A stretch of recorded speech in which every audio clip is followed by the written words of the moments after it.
Rehefa mijery ny lasa mahita dian-tongotra maro tao anatin'ny andro sarotra tsy nandao ianao.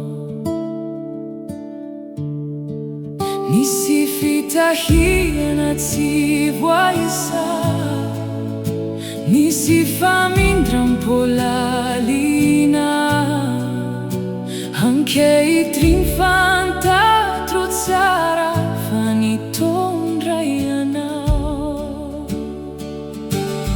Tsaroako ny lalanao, tsaroako ny fitiavanao, izay nitondray hatreto ifahasoavanao. Eo anoloan'ny lalana vaovao mifidy anao indray aho, hanaraka anao mandrakariva ry tompo.